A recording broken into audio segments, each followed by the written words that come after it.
Bonsoir, bonsoir, bonjour, c'est Congo News 24. Chers téléspectateurs, comme toujours, avant de commencer notre émission, nous disons merci à Dieu, nous disons merci à nos chers abonnés et téléspectateurs qui nous suivent partout dans le monde et en RDC. Bande Konanga, soyez les bienvenus. L'émission Nabiso. À la une, chers téléspectateurs, DG Zaya Koyinda, Moindo, Oaza député national, Aïndi Sissi départ à MONUSCO. Bande Koboko Yokaye, interview, dont sommes Bande Konanga.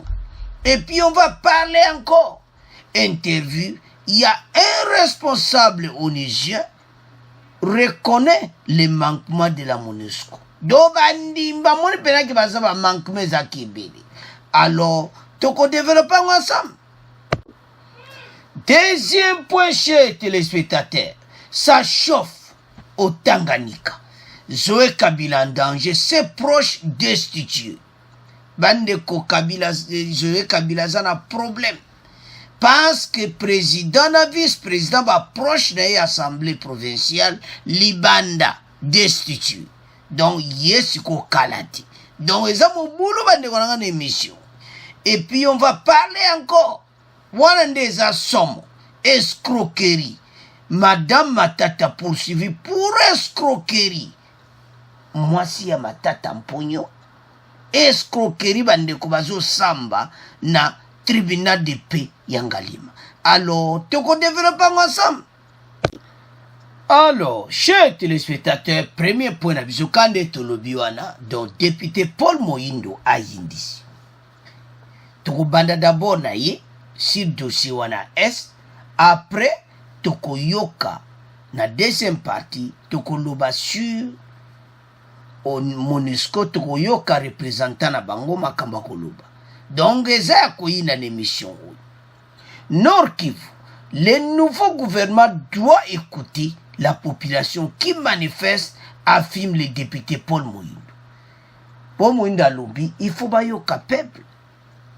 Donc, à Sengida Bande Konyo se union sacrée, to yoka peuple. Be o bango balingi. Alors, avançons. Le président du COSUS des députés du Grand Nord de la province de Kivu, le député Paul Moïndo, déplore des dérapages observés lors des manifestations organisées par les mouvements citoyens et groupes de pression pour exiger le rétablissement de la paix dans les provinces Nord Kivu et d'Ilituri et le départ de la MONUSCO. Mais il estime que le gouvernement devrait écouter les réclamations de la population. Alors oui, on comprend une manifestation en tout cas débordaki. La journée morte, donc peuple a Dieu en charge, donc mon boulot est à qui sakonante bande konanga. Mais à BTCT, à lobby, gouvernement, il faut ba yoka ba réclamation ya peuple. Bandeko ndenge makambo zokende MONUSCO bazo katamanda. Ba ok. Pona ndenge makambo zoko avancer. Donc eza mo boulot. Loba qui m'y kotara mikolo ezo. Sokite. Nazo mo atende ni ba ko résister parce que peuple a tomoki na ndenga mokiti. Le député Paul Moïndo a dit encore ceci. Nous pensons qu'il est utile que la première des choses, la première action du nouveau gouvernement soit celle d'aller écouter cette population qui manifeste. Il faut que cette population qui a pris l'option de rester dans ses maisons soit entendue par le Premier ministre ou le ministre de l'Intérieur ou le ministre de la Défense. Fait savoir Paul Moïndo. Alors, population, basali grève, babona kubima, bazana parler, donc, à 11e jour. Donc, et ça qu'on continue, à sengi na bakonzi, à lobby, bat atangi bango, ou bien yemoko lukonde, à keneko kuta na bango, le ministre de l'Intérieur, ministre de la Défense. Donc, mutuo pena, oyo makambo ekene bien za ministre de la Défense akende kuna. Donc, le nouveau ministre de la Défense, a autonomé, a Kenekokutana peuple, ayo kabango. Alors, sans plus tarder, Toyoka député Moïndo, bongo to continue mission nabiso. Paul Moïndo, bonjour. Bonjour. Après plus d'une semaine de manifestations organisées à Beni, Butembo et Goma pour réclamer le retour de la paix dans l'est de la RDC, plusieurs conséquences, les écoles et les commerces sont fermés et toute l'activité économique est paralysée. Mais on constate un silence de votre part, vous élus de la province. Pourquoi ? Je ne pense pas que nous sommes silencieux. Les députés ont rencontré le vice-premier ministre, ministre de l'Intérieur. Nous avions discuté de la question avec lui pour lui exprimer les expressions de la population.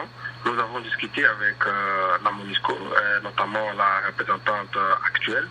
Et nous avons été avec les présidents de notre chambre parlementaire. Nous en avons discuté à l'Assemblée nationale. Et donc, les députés ne sont pas silencieux. Ils sont en train de travailler. Et ici, nous pensons qu'il est utile que la première des choses, la première action du nouveau gouvernement soit d'aller écouter cette population. Il faut que cette population qui maintenant a pris l'option de rester dans sa maison doit être attendue par le Premier ministre ou même le ministre de l'Intérieur ou même de la Défense. Il est plus qu'urgent à ce que ces acteurs se rendent à Beni, à Butembo, à Goma pour travailler déjà sur la question de la sécurité parce que c'est ce qui humilie davantage notre nation. Il est utile, comme je l'ai dit, que les organes, et surtout le gouvernement, qui des fois brillent aussi par un silence, même lorsqu'il y a des morts, même lorsque les gens sont tués, il est important que ce silence soit brisé et que la priorité soit totalement tournée vers le retour de la paix dans cette partie de notre pays. Et nous pensons qu'il est maintenant utile que le nouveau gouvernement se saisisse le plus tôt rapidement de la question et qu'il descende même sur le terrain pour discuter avec cette population. Au-delà de cet appel que vous lancez à l'endroit du nouveau gouvernement, que proposez-vous pour que les tueries des civils cessent et que la paix et la sécurité soient rétablies à Beni, Butembo, en fait dans tout le Nord Kivu et à Ituri? Nous l'avons toujours dit, on ne cessera jamais de le répéter. Le retour de la paix est d'abord une volonté politique réelle qui doit être exprimée. Et pour cela, il faut qu'il y ait réellement une bonne prise en charge de notre armée.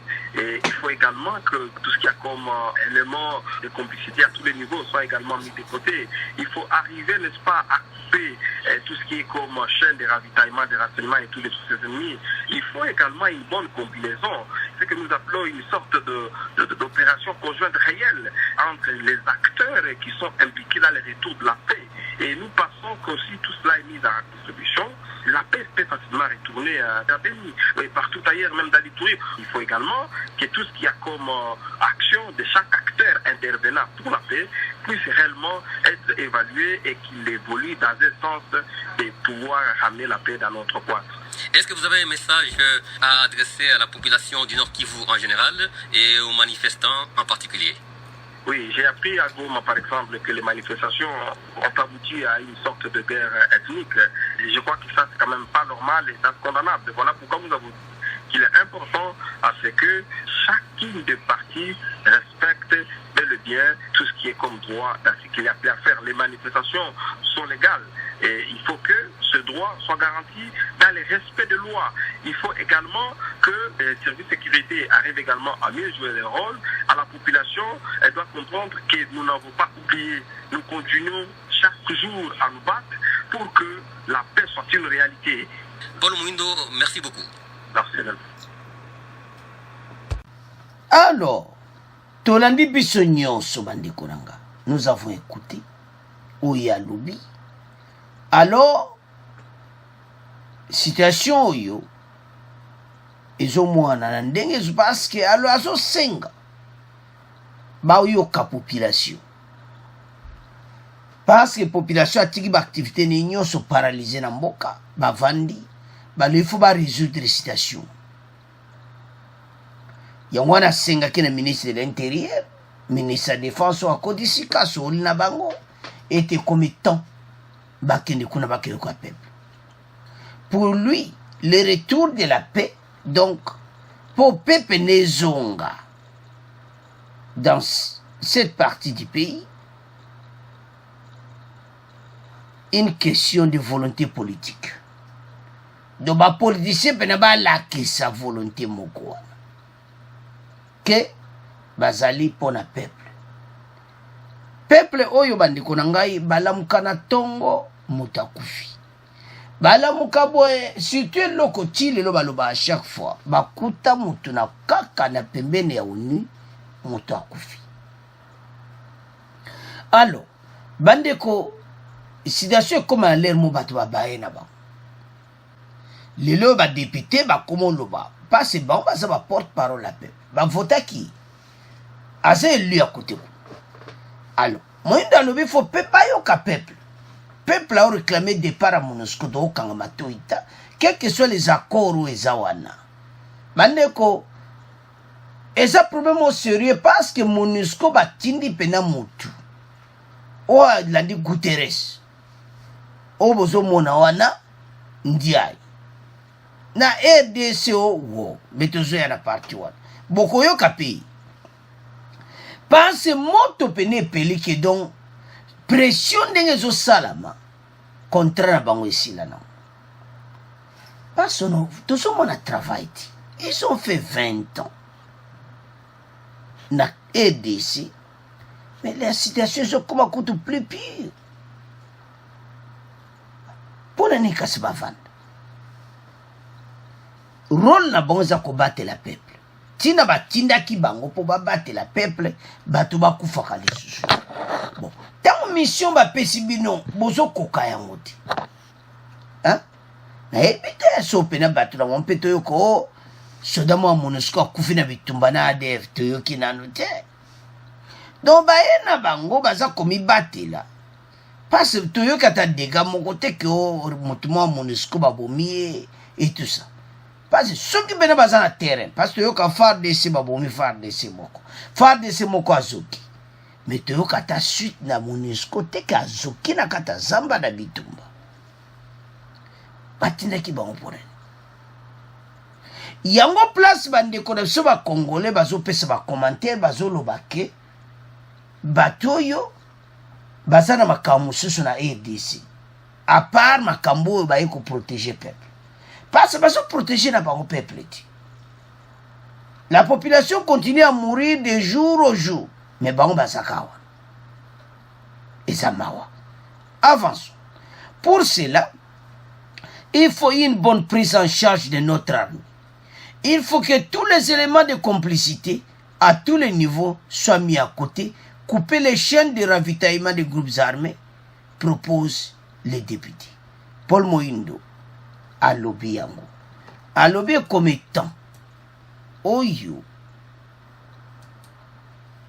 armée na biso pe bazoba comme na conscience moko pour basala pour la peuple batika ba jeune wana ko rafitaye ba groupe armé kotekila ba minduki vendre des armes à lobby yango qui comme étant bango pe bayoka. Alors alors, tout ce qu'on a deuxième partie. Un responsable onusien reconnaît les manquements de la MONUSCO dans l'Est. Ah, donc pour reconnaître un mot. Ah, non, ce n'est pas possible. Donc, pour reconnaître pendant que Mbeba ou Yesu Salamakuna. Andeko batyo yo. Et moi, ça la passe bande konanga. Alors, qu'est-ce que l'on va salir? Guterres, vous avez mon secrétaire général au New York, États-Unis, a tindi représentant na direct au Penalandi au nom de Kassim Diagne, hasard représentant spécial adjoint pour la protection et les opérations au sein de la mission des Nations Unies, est actuellement en visite à l'Est, dans l'Est du pays. Un déplacement qui intervient alors que des mouvements de colère d'habitants ont éclaté au sujet des massacres des civils. Les manifestants accusent la MONUSCO. Les responsables au Niger reconnaissent que l'application du mandat de la mission pose parfois problème. Et ça coûte ma camboato, mandat, dabino, tout ça. Problème est ça, que bozo sala, mosala nini. Boyaki na RDC pona kosala nini. C'est ça la question. Batinyo so bazotuna. Boyaki ko bate la peuple. Bande ko yindi na ndenga mukete batindi pena mutu aye. Boyaki maman na déjà yaki awa oya MONUSCO. Mais batindi siko représentant spécial adjoint o alandi Guterres na New York aye awa. Boko yokai. Alobi ba selon Yazaki honnête, aye ba mon ba yoki cri pene a peuple. Ba mon pena que peuple a souffrir. Alors de combien de temps que baluka ba sala vraiment effort. Mais effort ango. Bossa de 20 ans beaucoup quitté. Seconde moi minute au moké temps au moké au coup de peuple a pesa bon sous tanta ba kende kaka. Makambo ina neona ba vaccin bo kende kaka. Donc babaira bango bandeko. So moni peuple pena vandi na eko na ba sali grève ba boy me ko ton donc mboki za paralysé na ba action be. Ndebo butoyo kawana et pas député Moindo. Makambo ya lobi. Donc, situation MONUSCO azul kakaka a résisté. Ne bati. Eh, moko. Toyo kaba abonné yo. Pour ma kamsuba lo baga bena. Donc, on so taliti yo lebi. Ah. Paso benga na pe bino bolina mpe okendete. Oui, bozana contrat. Manda ba signa ki ezali. Mais bozana makamusu kuna te ya mulili wezana se kuna peuple azoye bate. Hein? Bozana ba faire mo bo ete na RDC. Yon a question kato zotuna. Biso nyonso. Ba tozo mona kleti. Bozana ba blende. Bozana ba blende wana esalaka musala nini. Boyaki nango pona nini bande ko bazame na helicoptère ya komba. Bazana ba hélicoptère pena bitumba. Mais pourquoi bazo mettre en pratique te ko éliminer moyini oyo ennemi oazo boma peuple congolais.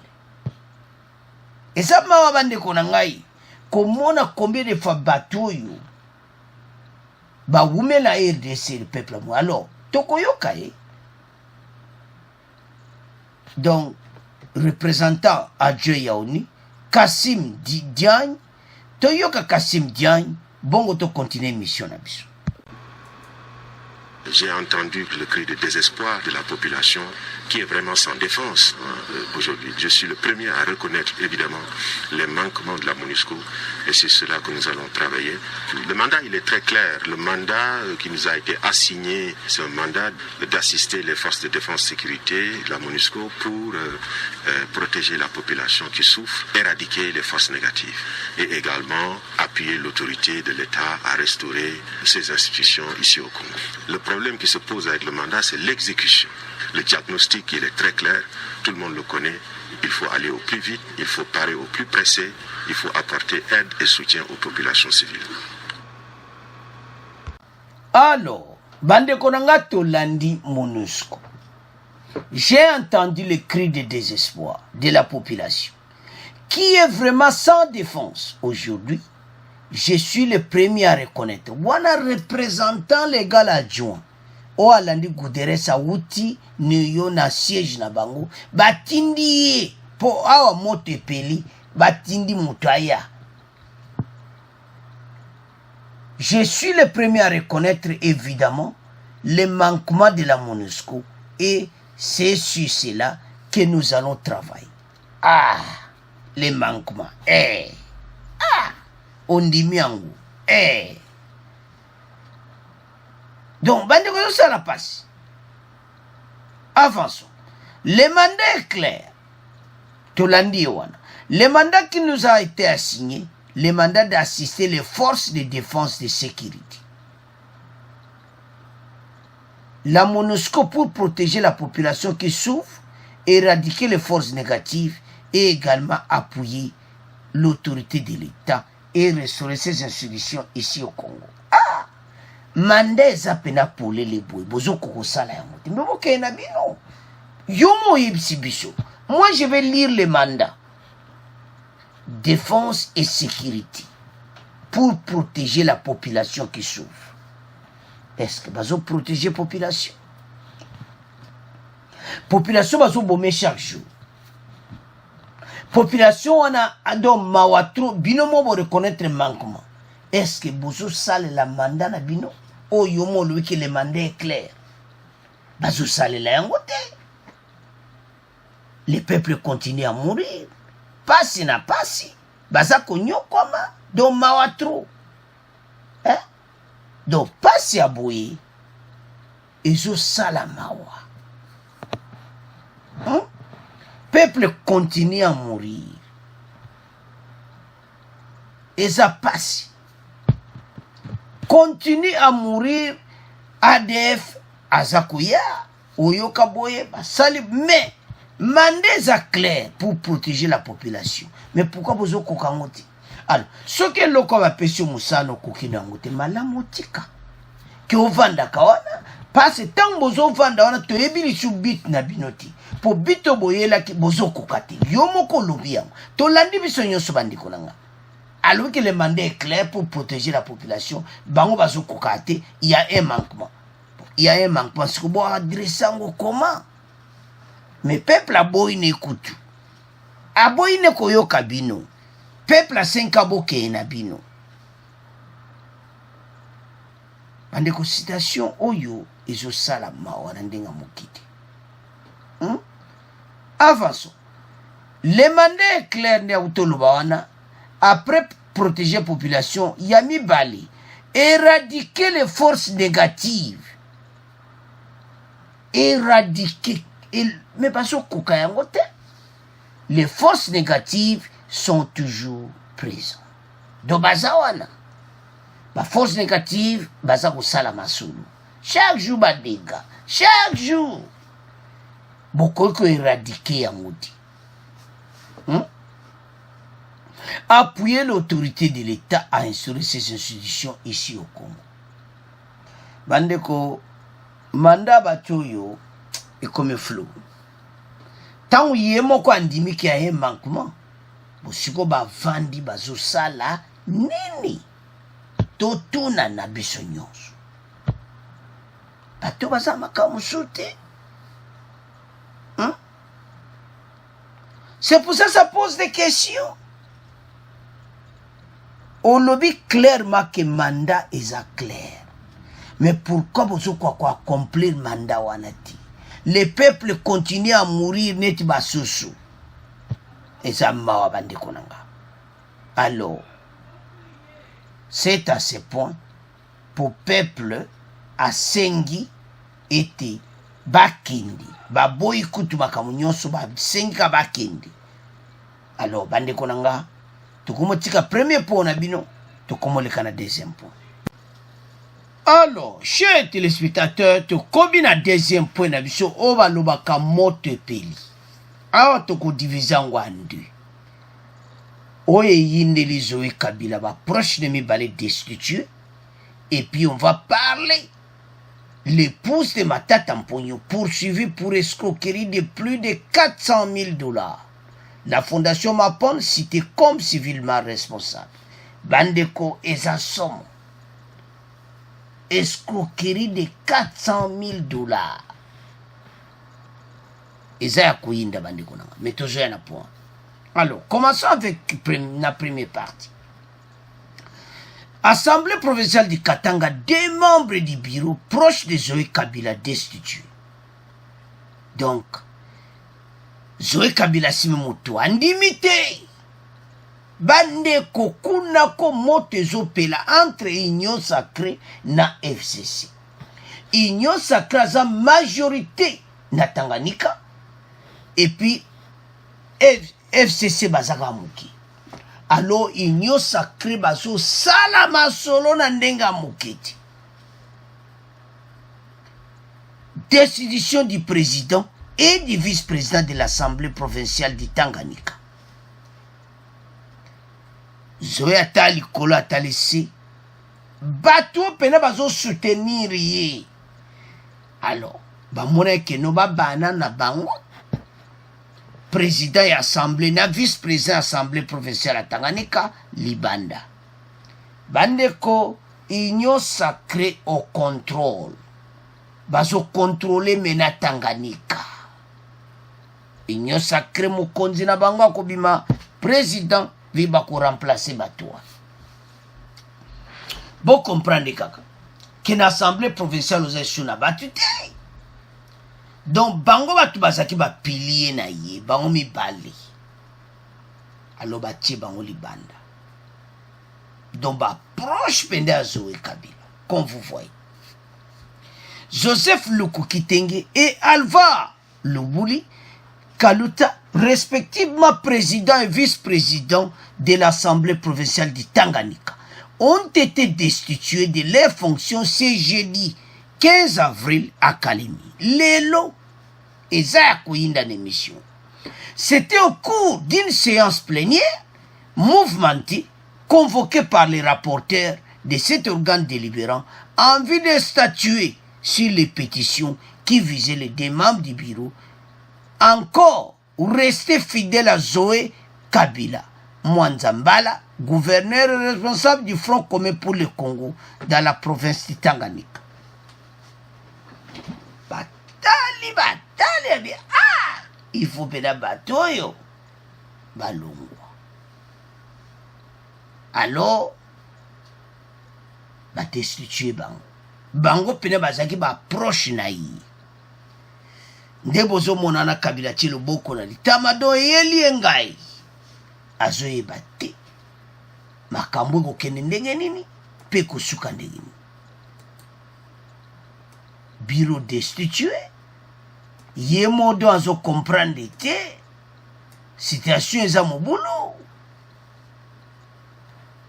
Bande kona ngai Tanganyika balobi kuna balobi décision na bango ezaka kotia Zoé Libanda masulu. Donc lokola ba bandina ba proche na ye ba dégager bango, alors etikali sikoyo bowana po eza somo bandeko na ngai. Donc sikoyo bakolandela ye. Alors tant baolandele sikoyo, donc ici bien de tozomona te nde nini bango bako résister. Pas c'est fini. O balobaka sa chauffe au Tanganyika. Pas c'est bateau bele bazaki proche na ye bandiko na ngai. Balongoli bango. Zoé Kabila mayele sili. D'après les pétitionnaires, le speaker de l'organe délibérant du Tanganyika, Joseph Lulu Kitenge, privait à certains députés provinciaux la parole pendant les séances plénières pour des motifs inavoués, et il y avait, selon eux, absence de la liberté d'expression. Donc, bateau, tout, quelques bateaux à FCC, on a, balobi ke, comme complexe, mais baloba, situation comme difficile en Tanganyika, union sacrée, comment diriger makambo nyonso, donc na Tanganyika awa, FCC a koloba te, comment peksa bango les droits même à la parole. Bande ko za som. Au vice-président, les signataires de la pétition ont attribué l'incompétence notoire dans l'exercice de ses fonctions. Balobi ke bato basali ba pétition wana, basalango légalité, parce bazo peksa bato ba s'exprimer. Bande ko ndeto loba ako moto. Donc nde bazawana do mobulu. En effet, les torchons brûlaient depuis longtemps dans la province du Tanganyika. Les députés acquis à l'union sacrée de la nation et ceux restés fidèles au Front commun pour le Congo FCC se livre depuis un moment une bataille sans merci au sein de l'hémicycle où tous les moyens semblent être bons pour neutraliser l'adversaire. Donc, va préparer Union Sacrée pour neutraliser FCC na Tanganyika. Bandeko bango tout bako bima. Donc, Zoé Kabila tali gauche, atali droite, Mayele Sili. Zoé Kosala Nisiko. Parce que président de l'Assemblée provinciale, vice-président, premier va pire, Libanda. Bango baza kotia yo poids. Mais sikoyo bango Libanda. Donc, ils ont montré clairement que Zoé Kalaté destitué gouverneur. Balobi moto penezo pela entre les députés Union Sacrée na ya FCC na kati hémicycle ya Kalemi na Tanganyika. Donc moto penezo pela donc balobi ka bango tout Libanda. Selon des sources, quelques députés provinciaux auraient reçu des pots de vin pour paralyser le fonctionnement. Balobi ba musuba du COP et tout ça non. Et ça copte. Makama COP ezate bato Zoé Kabila balobi ke ba du COP nde balongoli ba chef ya FCC na assemblée provinciale. Bandeko o ezali Union Sacrée za bagiri. Union Sacrée faut ba récupérer Tanganyika pena na maboko. Bandeko tala. Bandeko eza province mon stratégique. Eza na makambo ebele na kata province wana. Donc bana mboke faut ba vandela yango penza. Félicitations. Félicitations Union Sacrée. Ba député wana donc ba député provinciaux dont bazana décision dont bango tout faut balongo. Alors, qu'est-ce qui va se passer? Avançons. Une fois cette ceinture de sécurité ôtée, l'étape suivante du plan consistera à initier une motion de censure contre le gouverneur du Tanganyika, Zoé Kabila, et tout son gouvernement. Bandeko tolobaki yango awa. Balobi ceinture na yeba si balongoli. Ndenga zana za sans ceinture, bo comprendre ka. Maintenant ils sont bakei. Tango ba ceinture nyo se longwe. Elo ne ko sala. Donc c'est fini. Protection na nyonso don Zoé Kabila azokendi. Bandeko nouvelle koya kililo. Ba proche de mibale Libanda. Zoé Kabila tielo boko na litama. Azoé bepa okinete donc décision est comme imminente. Donc na mikolo kaka tozoyo kaka ke Zoé Kabila destitue. La force de l'Union Sacrée. Moto nyonso aza na posete province ya Tanganyika. Union Sacrée va récupérer. Parce que banda Zoé akoma kuna makambo ebele ya mabe pezoleka. Bate bele bazomona. Parce que Kouneli koma lokola Beni.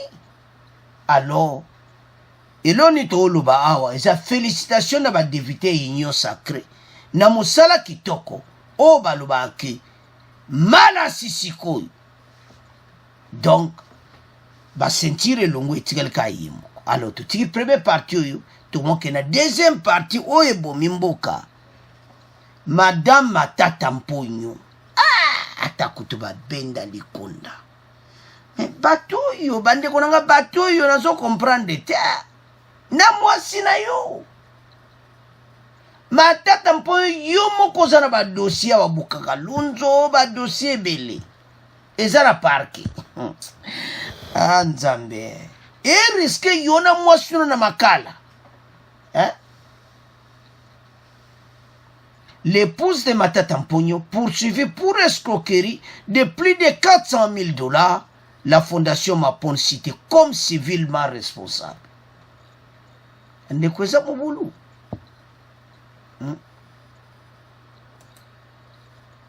Madame Hortense Mbonde, épouse de l'ancien premier ministre Matata Mponyo et président du comité directeur de la fondation Mapon, est poursuivie pour escroquerie par la société Cogebat, salle gérée par M. Alain Makosso. L'instruction du dossier est attendue ce jeudi 15 avril 2021 au tribunal de paix de Kinshasa Ngali. Andeko lelo eza somo. Toyoka na poko madame atata mpoyo kelelo wapi makala. Mais pourquoi koyiba boyi? Na mwasi na yo komisie makambo escroquerie muyibi. Bandeko biso tolobi te yango wana. Bandeko citation eza mobulu. Toko développement toko expliquer bino pena très clairement solo ango nengeza. Tozo mwandeni mwasi ako résister ti. Selon les informations des sources proches du dossier, il est reproché à Madame Kachoko, de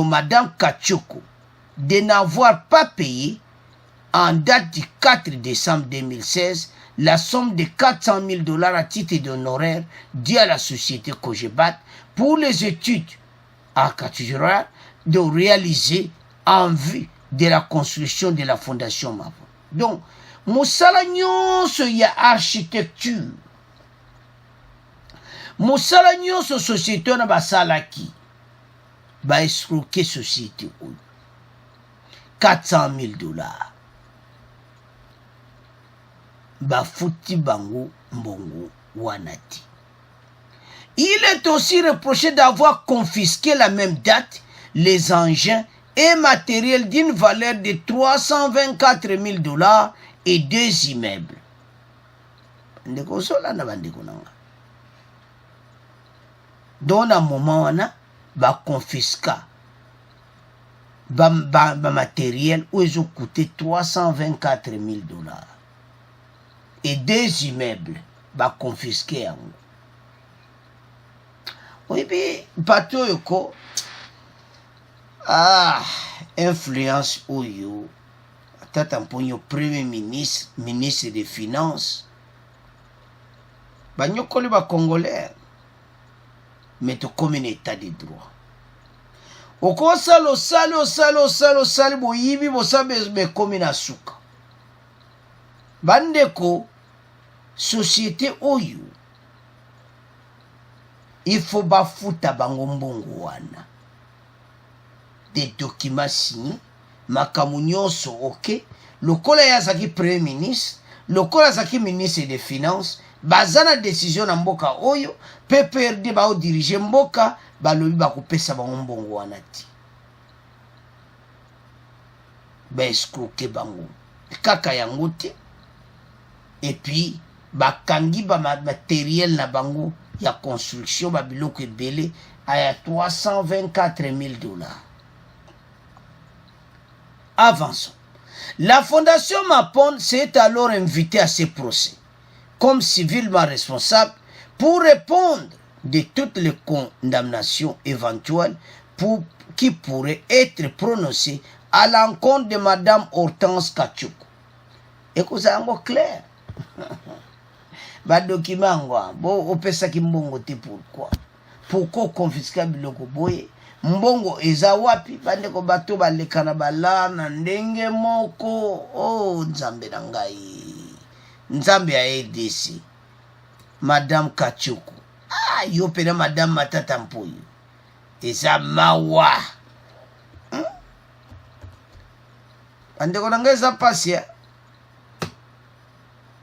Yemo Matata Mpoyo koto azana ba graba dossier belé. Donc, eza mawa.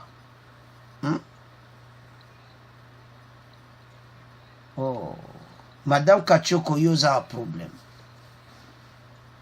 Madame Hortense Kachoko Matata Mponyo ozana problème sérieux. Parce que baloba ndeko ba dossier nyo sezo mwana clair. Qu'il faut pas devoir bango mais ba escroquer bango yango. Explication n'explication. Influence n'influence. Moi c'est un premier ministre. Azo diriger fondation ana sotali fondation ba mbongo kaka ya mayuya. Sikoy. Faut devoir ba mbongo na bango. bango mpe bali bakotika te ti bakozwa mbongo wana. Bandeko situation eza donc na tribunal Ngaliema eza ya koyinda lelo. Un autre dossier est pendant en matière civile. Un bateau bazala problème. Opposé à M. Alain Makoso, à M. Matata Mponyo et à la fondation sur les mêmes faits. Basé sur un dossier Moussoussou. Wana Matata Mponyo peut assez impliqué. Le demandeur sollicite des dommages d'intérêt en vue d'obtenir réparation des préjudices qui auraient causé les deux défendeurs. Cette affaire sera, quant à elle, appelée à l'audience ce mercredi au tribunal de grande instance de Kinshasa Gombe, mais batindi wana dossier monsieur na Gombe. Wana o basengaki bango ba dommage tout ça. Wana elegaki na Gombe. Mais oyo ya $400,000 na tribunal Ngaliema bakozwa décision lelo. Mais ce que je vois, bandeko so analysant bien. Oso mona bien que bato bazana problème makamba mbongo. To kaka kuyipa ka escroquerie partout. Mena makambo yo kana ba société abatu. Bo escroquer société wana $400,000. Boli bo pesa te bondima ki bo siye bo pesa pe bo pesa te. Batu basali ba musala be immeuble wana. Batongi basali makambo nyonso ya fondation Mapon. Basisi ba ofuta bangote. Oyibi mboka na biso wa. Siko boko bimisango penza. $400,000 pela boko bimisango mbangu po boyebi ke aoke makala. Dete wazo bozala ba millions de dollars. Donc $400,000 ando eza nango rien. Bobi misa. Po so bobi misite azo kene pena makala. Ce n'est pas possible. Bescroquerie abwe bandeko na ngai tokosuka wapi. Bata PPRD FCC do mboka ezaki na nkaka boye. Moto azaki ministre des Finances. Bo comprendre que baza bescroc. Biso batu tolobi te bozo mona wana. Mais azalaki ministre des Finances, azalaki premier ministre. Mais escroc. Ba escroquer batu oyo. Bandeko des dossiers, moi si n'est $400,000, il y a des dommages et intérêts bakanga ba immeuble là-bas. Sikoyo. Makambo yo so natali yango na mboka oyo wuti wapi. Situation eza mobulu bandeko na ngai. $400,000 bazo bimisa yango. So tali yemo Matata Mponyo de dossier ka bambongo na bambongo. Na mwasi na yepe akotine na masolo wana. Mais bozo yiba bambongo ngoti wapi. Bandeko nanga eza mawa eza pe pasi. Alors c'est à ce point de comment clôturer mission na biso. Bon continuer ko s'abonner massivement. Merci na ba commentaire. Merci tango nyonso bandeko nanga bo partager. Au revoir, à la prochaine.